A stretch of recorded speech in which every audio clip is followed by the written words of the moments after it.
जय हिंद विद्यार्थी मित्रांनो, स्वागत आहे आपले Swapnaveer defence career academy Nagpur online platform मध्ये. मित्रांनो, आज आपण संधीतला जो दुसरा उपप्रकार होता व्यंजन संधी तो बघणार आहेत. ठीक आहे, तर व्यंजन संधी बघण्याआधी मित्रांनो तुम्हाला एक सूचना आहे. जर तुम्ही स्वर संधी आणि स्वर संधीचे उपप्रकार होते जसं की दीर्घत्व स्वर संधी किंवा आदेश मध्ये महायादी आदेश, ठीक आहे, प्रत्यादेश, यणादेश, गुणादेश, ठीक आहे ना, संप्रासरण, या गोष्टी जर पाहिलेल्या नसणार तर आपल्या युट्यूब चॅनलच्या मराठी या विषयाच्या प्लेलिस्ट मध्ये ते व्हिडिओ मी घेतलेले आहे, ते जाऊन आधी बघा. आणि स्वर संधी बघण्याआधी तुम्हाला वर्ण क्लिअर पाहिजे. ठीक आहे, वर्णाचे प्रकार क्लिअर पाहिजे, त्याशिवाय तुम्हाला संधी समजणार नाही. म्हणून जर तुम्ही नवीन असाल तर आधी जाऊन ते पण व्हिडिओ क्लिअर करा. ठीक आहे, तर बघा आता व्यंजन संधी म्हणजेच काय. व्यंजन संधीचं मित्रांनो दुसरं नाव आहे जे की परीक्षेला विचारलं जातं, व्यंजन किंवा हल संधी. व्यंजन किंवा हल संधी हे लक्षात ठेवा, कारण हे परीक्षेला विचारलं जातं.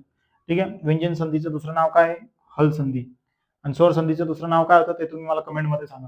ठीक आहे, आता बघा व्यंजन संधी कोणाला म्हणणार, तर व्यंजन संधी म्हणजे काय असतं मित्रांनो, पहिल्या शब्दातील शेवटचा वर्ण व्यंजन असेल आणि दुसऱ्या शब्दातील पहिला वर्ण व्यंजन किंवा स्वर असेल त्यावेळेस व्यंजन संधी तयार होते. लक्षात आहे, म्हणजेच काय, पहिल्या शब्दातील शेवटचा वर्ण व्यंजन असेल अधिक दुसऱ्या शब्दातील पहिला वर्ण व्यंजन किंवा स्वर असेल त्यावेळेस काय तयार होणार, व्यंजन संधी तयार होते. काय होते बरोबर, व्यंजन संधी. लक्षात आहे, हे लिहून घेत चला मित्रांनो. ठीक आहे, म्हणजे काय, पहिल्या शब्दातील शेवटचा वर्ण व्यंजन असेल आणि दुसऱ्या शब्दातील पहिला वर्ण व्यंजन किंवा स्वर असेल तर तेव्हा व्यंजन संधी तयार होते. लक्षात आहे, व्यंजन संधी. मग उदाहरणार्थ एक शब्द घेऊ आपण इकडे, जसं दिक्पाल. लक्षात आहे, आता दिक्पाल हा संधियुक्त शब्द आहे, बरोबर आहे. यामध्ये बघा याचा विग्रह केला तर काय होणार, दिग अधिक पाल. ठीक आहे, दिग अधिक पाल. आता बघा इथे पहिल्या शब्दातील शेवटचा वर्ण काय आला, व्यंजन, आणि दुसऱ्या शब्दातील पहिला वर्ण प, हे काय व्यंजन आहे ना. तर मग इकडे बघा ग अधिक प, पा मध्ये काय प अधिक आ. लक्षात येते ना. मग इथे बघा पहिल्या शब्दातील शेवटचा वर्ण व्यंजन आहे आणि दुसऱ्या शब्दातील पहिला वर्ण व्यंजन आहे, म्हणजेच तयार ज्यावेळेस संधी होणार तर संधियुक्त शब्द काय असणार, व्यंजन संधीचा असणार आहे. लक्षात येते का, हे लिहून घ्या चला. आता व्यंजन संधीचे मग मित्रांनो मुख्य 3 प्रकार आहेत आणि नवीन एक अपडेट आलेलं आहे. ठीक आहे, तर हे लिहून घ्या. आता व्यंजन संधीचे मुख्य 3 प्रकार आहे, कोणकोणते. पहिला आहे प्रथम व्यंजन संधी. कोणता, प्रथम व्यंजन संधी. काय, प्रथम व्यंजन संधी, हे लिहून घेत चला. दुसरा आहे तृतीय व्यंजन संधी. तृतीय व्यंजन संधी. ठीक आहे, तृतीय व्यंजन संधी. आणि तिसरा प्रकार आहे अनुनासिक व्यंजन संधी. कोणता, अनुनासिक व्यंजन संधी. आणि नवीन एक बदल आलेला आहे मित्रांनो, ते लक्षात ठेवा, की परिवर्तन संधी. कोणतं, परिवर्तन. ठीक आहे, परिवर्तन संधी. आता उपप्रकार जर तुम्हाला विचारले तर 3च लक्षात ठेवशाल. उपप्रकार जर विचारले तर 3, प्रथम व्यंजन संधी, तृतीय व्यंजन संधी आणि अनुनासिक व्यंजन संधी. पण परिवर्तन संधी जर तुम्हाला विचारलेलं असेल, जसं मी तुम्हाला मागच्या लेक्चर मध्ये यादी आदेश क्लिअर केलेलं होतं, ठीक आहे ना, तर त्याच पद्धतीने इथे परिवर्तन संधी तुम्हाला माहित पाहिजे. आणि यानंतर आपण विसर्ग संधी बघू. विसर्ग संधी बघितल्यानंतर तर त्याच्यातले नियम पण बघू, विसर्गाचे नियम काय आहेत. ठीक आहे ना, विसर्ग चिन्हाचे नियम काय आहेत, त्याच्या पुढे कोणतं कठोर व्यंजन आल्यानंतर काय होतं, ठीक आहे, अनुनासिक आल्यानंतर काय होतं, ते सर्व गोष्टी आपण विसर्ग संधीमध्ये बघणार आहेत. पण अजून एक गोष्ट लक्षात ठेवा, की शेवटी मी तुम्हाला पूर्वरूप संधी आणि पररूप संधी, काय पूर्वरूप संधी आणि पररूप संधी हे पण शिकवणार आहे, कारण या गोष्टी पण परीक्षेला, पूर्वरूप संधी आणि पररूप संधी, ठीक आहे ना, पररूप संधी या गोष्टी पण परीक्षेला विचारल्या जातात, म्हणून ही पण गोष्ट मी तुम्हाला क्लिअर करणार आहे. लक्षात आहे, तर चला आज आपला टॉपिक आहे व्यंजन संधी. तर व्यंजन संधी म्हणजेच काय, की पहिल्या शब्दातील शेवटचा वर्ण व्यंजन आणि दुसऱ्या शब्दातील पहिला वर्ण व्यंजन किंवा स्वर असेल तर तेव्हा व्यंजन संधी तयार होते. जसं की उदाहरणार्थ मी दिक्पाल हा शब्द दिला होता, मग दिक्पालचा विग्रह केला, दिग अधिक पाल. मग या पहिल्या शब्दातील शेवटचा वर्ण ग आहे आणि दुसऱ्या शब्दातील पहिला वर्ण पा मध्ये मग प हा एक व्यंजन होता, बरोबर की नाही. मग या ठिकाणी दोघं व्यंजन आलेले, म्हणून हे काय व्यंजन संधी होते, बरोबर आहे. मग व्यंजन संधीचे 3 उपप्रकार पडतात. कोणता, प्रथम व्यंजन संधी, तृतीय व्यंजन संधी आणि अनुनासिक व्यंजन संधी. लक्षात आहे. मग आता एक नवीन अपडेट आहे त्याच्यात, परिवर्तन संधी. मग परिवर्तन संधी काय ते पण आपण पुढे बघू. आणि मित्रांनो ही जी 3 उपप्रकार, 3 उपप्रकारांवर अजून काही नियम आहेत, ते नियम कसे आहेत ते पण मी तुम्हाला समजून सांगतो. ठीक आहे, हे लिहून घ्यायचं, स्क्रीनशॉट घेऊन टाका. मी याला पुसतोय आणि आता मग पुढे आपण सुरुवात करू. ठीक आहे,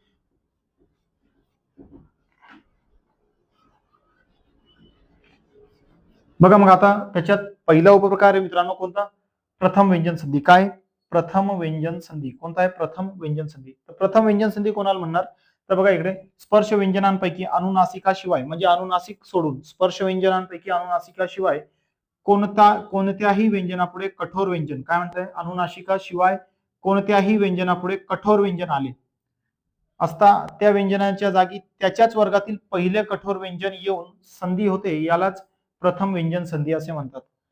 काय म्हटलेलं इथे की अनुनासिक सोडून द्यायचं, अनुनासिक सोडल्यानंतर व्यंजनापुढे कोणत्याही व्यंजनापुढे कठोर व्यंजन येत असेल तर तर त्याच व्यंजनाच्या जागी त्याच्याच वर्गातील पहिले कठोर व्यंजन येऊन संधी होणार आहे, मग यालाच प्रथम व्यंजन संधी म्हणायचे. लक्षात आहे. दुसरी एक सोपी अजून मी तुम्हाला कन्सेप्ट लक्षात ठेवतो, समजून देतो की प्रथम व्यंजन संधी कोणाला म्हणणार, संधियुक्त जो शब्द असेल ना, संधियुक्त शब्द त्यामध्ये क, च, ट, त आणि प हे अक्षर, हे व्यंजन जर तुम्हाला दिसले, काय क, च, ट, त, प हे व्यंजन जर तुम्हाला दिसले तर सरळ त्याला समजायचं प्रथम व्यंजन संधीचं उदाहरण. काय कोणतं असणार, प्रथम व्यंजन संधीचा शब्द असणार. लक्षात आहे, प्रथम व्यंजन संधी असणार आहे ती, पण हे कधी संधी होताना. लक्षात आहे. मग उदाहरणार्थ आता बघा, तुम्हाला सुरुवातीला आहे ना कठोर व्यंजन माहित पाहिजे, कोणते कठोर व्यंजन. मग कठोर व्यंजन किती आहे, एकूण व्यंजन 34 आहेत ना, त्यात कठोर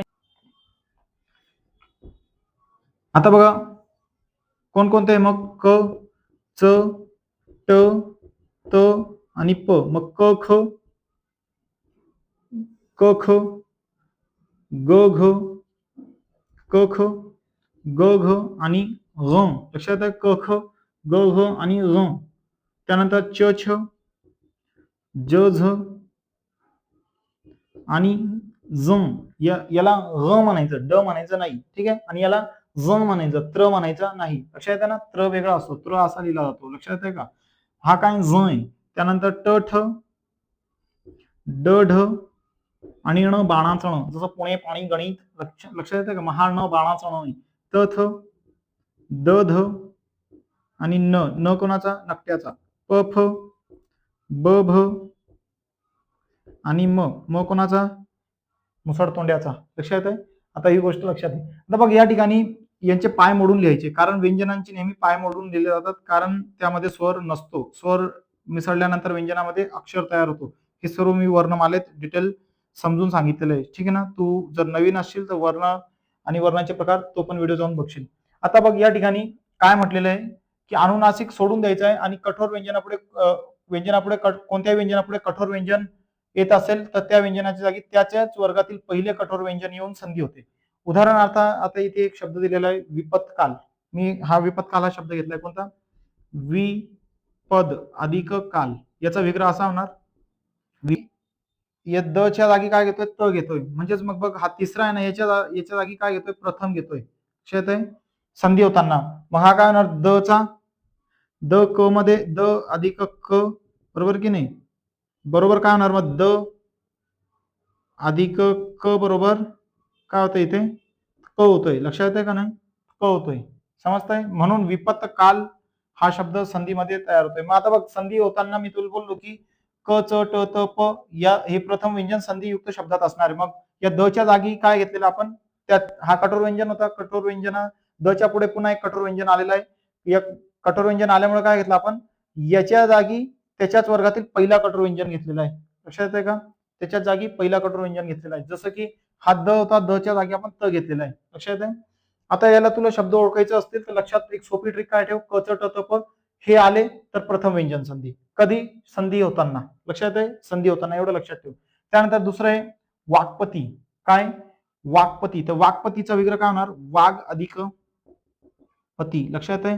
आता बघ, प हे काय कठोर व्यंजन आहे ना, आणि ग पण काय कठोर व्यंजन आहे. आता या कठोर व्यंजनापुढे कठोर व्यंजन येत असेल तर या ग च्या ठिकाणी काय, त्याच्याच वर्गातील पहिला कठोर व्यंजन घ्यायचं आहे. मग ग कोणाच्या वर्गात आहे बघ, तर इथे ना, मग याच्या जागी काय, त्याच्याच वर्गातील पहिला कठोर व्यंजन संधी होताना घ्यायचंय.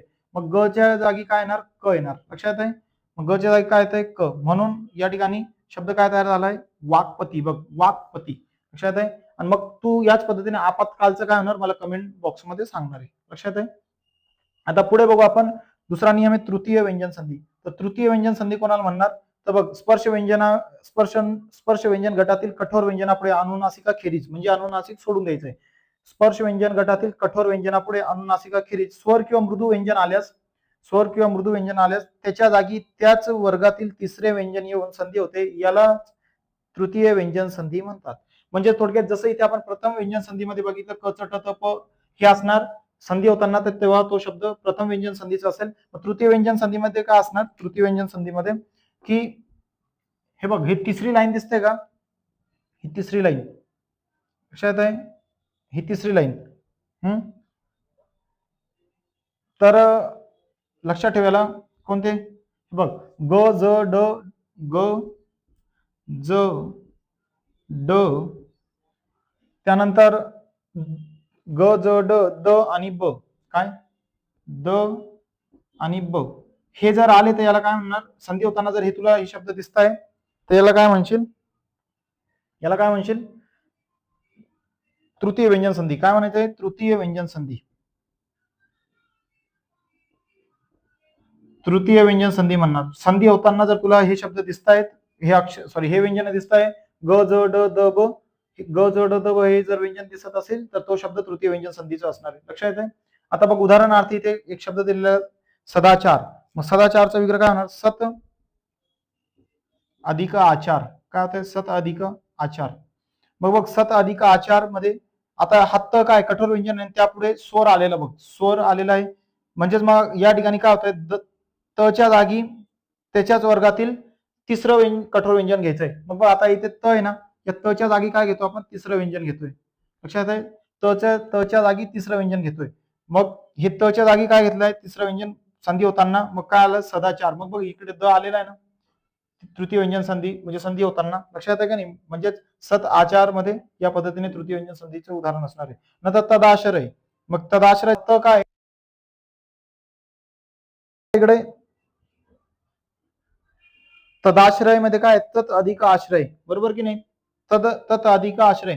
मग हा त काय कठोर व्यंजन, मग या कठोर व्यंजनापुढे आ हा स्वर आलेला आहे, बघ आ हा स्वर आलाय, काय ते म्हटलेलं, कठोर व्यंजनापुढे स्वर किंवा मृदू व्यंजन असेल तर त्याच वर्गातील काय घ्यायचंय, तिसरं व्यंजन घेणार, तिसरं कठोर व्यंजन घेणार. मग बघ त व्यंजन कठोर व्यंजन, त्यापुढे आ हा स्वर आलेला आहे, मग आपण या तच्या ऐवजी त्याच्याच वर्गातील तिसरं व्यंजन घ्यायचंय. मग बघ हे तच्या वर्गात तिसरं व्यंजन कोणतं आहे, तिसरं कठोर व्यंजन द आहे ना, हा द, म्हणून या द म्हणून इथे संधी होताना द घेतलेला आहे. तदाश्रय असा शब्द तयार होतोय. लक्षात आहे. आता तुम्हाला उद्गम आणि उद्ध्वस्त हे दोन शब्दांचा विग्रह कसा होणार ते कमेंट सेक्शन मध्ये सांगणार आहे. ठीक आहे. अजून अजून तुला एक मी ट्रिक बनवून देतो. ट्रिक काय आहे की लक्षात घे, इथे प्रथम व्यंजन संधीमध्ये शब्द असणार आणि संधी होताना पहिला असेल. लक्षात आहे. सॉरी मित्रांनो, माईकला थोडासा प्रॉब्लेम आलेला होता. ठीक आहे ना. तर बघा आता इकडे मी तुम्हाला काय लक्षात अजून एक ट्रिक बनवून देतो. प्रथम व्यंजन संधीसाठी काय करशाल, विग्रह होताना तिनास एक. लक्षात आहे. संधी होताना विग्रह होताना एकाच्या जागी तिसरं घेणार. ठीक आहे. आणि संधी होताना तिनास एक लक्षात ठेवा. म्हणजे विग्रह होताना तिसरं घेणार आणि संधी होताना पहिलं. लक्षात येतंय का. त्याच पद्धतीने तृतीय व्यंजन संधीमध्ये एकाच तीन लक्षात ठेवा. काय एकाच तीन म्हणजे या ठिकाणी काय तच्या ठिकाणी आपण तीन घेतोय ना, म्हणजे इथे एकाच तीन असणार आहे. लक्षात येतंय का, हे लक्षात ठेवा. ओके. आता याच्या पुढे आपण चला तर मित्रांनो, मग आता पुढे तिसरा प्रकार बघू आपण व्यंजन संधीतला. तिसरा प्रकार काय, अनुनासिक व्यंजन संधी. अनुनासिक व्यंजन संधी म्हणजेच काय, तर बघा स्पर्श व्यंजन गटातील प्रथम व्यंजनापुढे काय, प्रथम व्यंजनापुढे अनुनासिक आल्यास पहिल्या व्यंजनाबद्दल त्याच्याच वर्गातील अनुनासिक येऊन संधी होते. यालाच काय म्हणायचं मग, अनुनासिक व्यंजन संधी. मग अनुनासिक किती मराठीत पाच आहेत ना, बरोबर की. स्पर्श व्यंजन तुम्हाला माहित पाहिजे, क ख ग घ आणि घ. लक्षात आहे.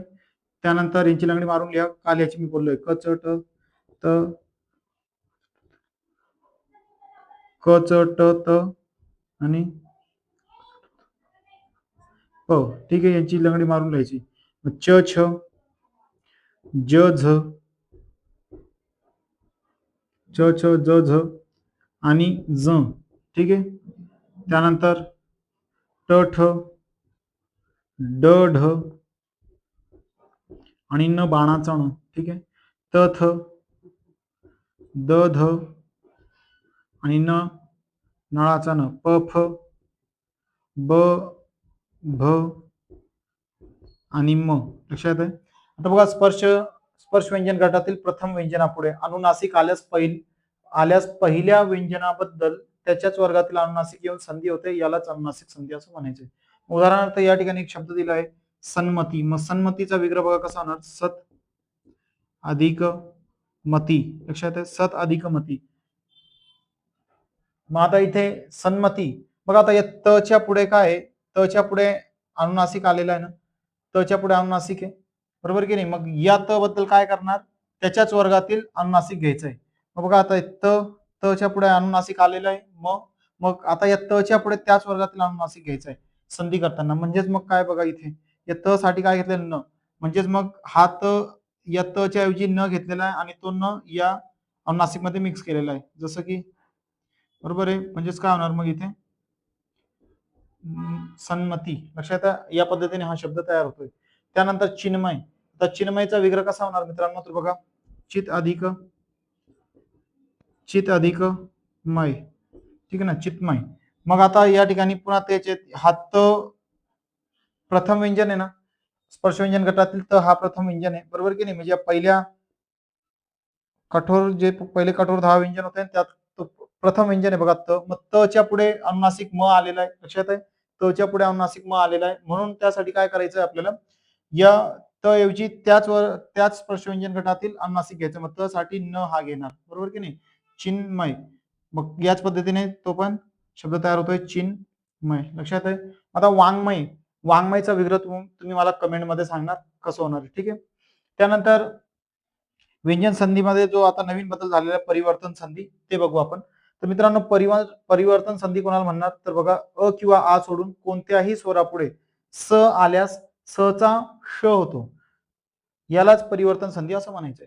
म्हणजेच मग एखादी संधी होताना एखाद्या स्वरापुढे स येत असेल, काय अ किंवा आ हा स्वर सोडून एखाद्या स्वरापुढे स येत असेल, तर या स ऐवजी काय होणार, श होणार. लक्षात आहे. उदाहरणार्थ इथे एक अनुषंग हा शब्द दिलेला आहे, हा अनुषंग. मग बघा याचा विग्रह कसा होणार, अनु अधिक संघ, बरोबर आहे, अनु अधिक संघ.